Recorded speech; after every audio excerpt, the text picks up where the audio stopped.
Hello, everyone, and welcome to AP US History for Winners with your teacher, Mr. Johnson. Last time we talked about immigration and migration and the responses to that immigration in the Gilded Age. And today we are talking about the development of the middle class and reform in the Gilded Age. So if you are ready, let's begin. So the first thing we got to understand is the middle class. Okay, so what causes the middle class to grow? And in the Gilded Age, the late 1800s, very early 1900s, we see an increase in the middle class, and this is created by some economic and educational reasons. So, for one, as businesses grow and the factory systems continue to grow, there is a need for managers at the corporate level, right? So you have the factory owner, the boss of the whole company, and you have the factory workers, but you need managers in between to direct people and to organize the work for the day. And so those people are going to be a part of the middle class. That's a really important reason. And another important reason that the middle class grows is as there is more access to education. We went over this last time with access to women's colleges, and more men are going to colleges as well. So more education means there's going to be more skilled positions, and that's going to help open up the middle class. Okay. So what are the effects of this growing middle class? Well, we're going to see a lot more male and female clerical workers. So clerical workers would be people who are like keeping track of things like a secretary or something, right? So when you have a factory and you have these big factory systems, we're going to need people to keep track of all the work that is being done and make sure that everything is filed and things like that. All right. And another effect of the growing middle class is that there's going to be more leisure time, which is going to create more of a consumer culture. So, a consumer culture is what America very much has today, where we have a culture based upon people buying and using and consuming things. And that's kind of what helps our economy grow. And that's what our culture is based off of. And so, with a growing middle class with more money, these people in the middle class now have free time, which a lot of Americans have never really had before because people are working in an agrarian society. So, what are they doing with this free time? Well, one thing is they're going to something called vaudeville shows. You see a little flyer for one on the bottom right. That's kind of like a variety show with like music and magic and comedy and that kind of stuff. Baseball also becomes very popular in the late Gilded Age and the early 1900s as well. And then again, just the purchase of consumer goods is an effect of this growing middle class. All right, so we've talked a lot about in the Gilded Age how some people are making a lot of money.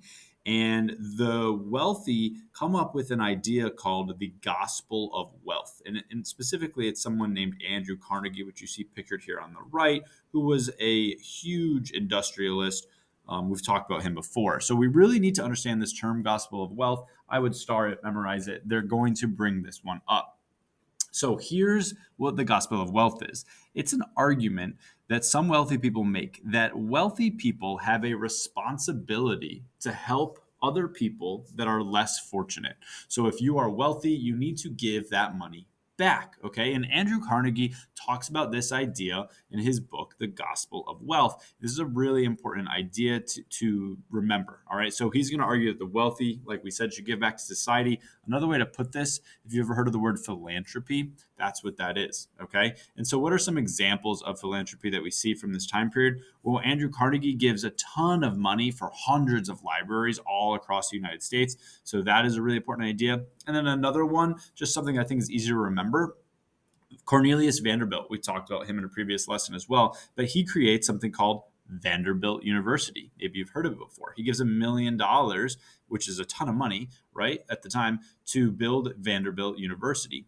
So those are examples of how wealthy people are giving back to society. All right, the last topic for these notes is something called alternative visions for society.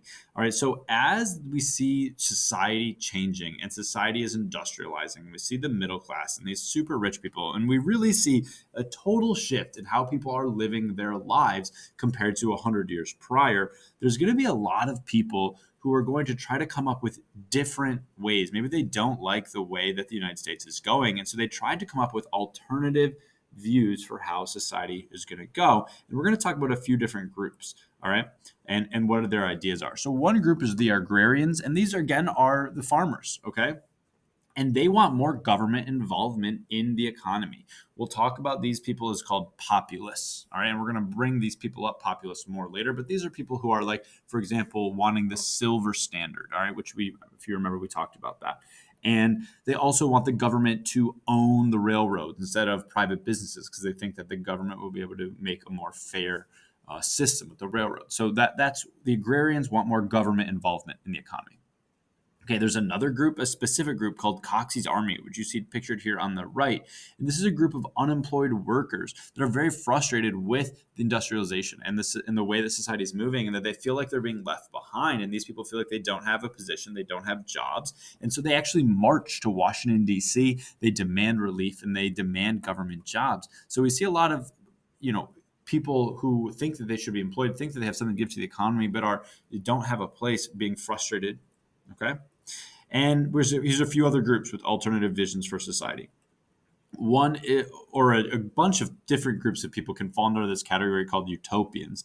And utopians are people who think that they can create a perfect communal, happy society. And there's a bunch of different branches or like types of a utopian. Okay. And so one specific group to know about is the Oneida community. And this is a community I think of that when I'm thinking about utopians. So they practice communal ownership. So that means everybody kind of owns things together instead of like America's private ownership. So we see a stark contrast to like America's beliefs. They practice ideas like free love, but they also practice some racial ideas like eugenics, where they think that you could, determine how successful someone's going to be based on like measurements of their skulls and things like that. So, but again, these are groups that are trying to come up with alternative views to society. Maybe they're right, maybe they're wrong, but they're lashing out against what's going on in society and the huge changes. Another group, a really important group, are the socialists, and they're going to make a lot of impact in American society in the Gilded Age and into the early 1900s as well. And one of the leaders of the socialists is this man pictured on the right, Eugene Debs. And socialists becoming popular as capitalism grows. And socialists believe that society is more than just the individual. Socialists want to promote human welfare. They want to eliminate this idea of the higher, the middle, the lower class. Socialists want the government to be more involved, and they want the government to be more involved in like things like wealth distribution and how money is spread out. And we still see socialists today. But socialism and communism was a growing trend around the entire world at this time for how to combat against the growing issues with the lower class versus the wealthy class. And the last term here, which is another really important one, I would start this one, social gospel. We probably haven't heard this term before, but AP specifically mentions this term, so we got to make sure we understand it. So the social gospel is the idea, it's a religious idea. So it's a Protestant religious idea, and they're going to use religious principles to address the negative effects of industrialization. So we know that industrialization has a lot of positives, like we talked about the growing middle class, more leisure time. But for the people who are left out, the lower class, child labor, the poverty, right, or the lack of education from people who are in the lower class because they have to go to work and their kids have to go to work. The social gospel is a way to use religion to try to address these issues. So religion is going to try to be combined to think about how economic systems can be used. For example, trying to reduce arguments between workers and bosses and find, communal strategies to sort all of these things out so that things like strikes don't need to be resorted to, or trying to eliminate child labor or make sure we're helping out people in the poor. So that's kind of the social gospel, is trying to, again, eliminate the negative effects of industrialization. Okay, so that is it for our notes on the development of the middle class and reform in the Gilded Age. Thank you so much for watching. Let's kind of go over some of our big ideas here. So number one, what were the causes and effects of the growing middle class? Number two, describe the gospel of wealth and use some specific information, some names, some examples. And number three, describe one of the alternative visions for society and try, again, to be as specific as you can. So thank you so much for watching, and I will see you next time.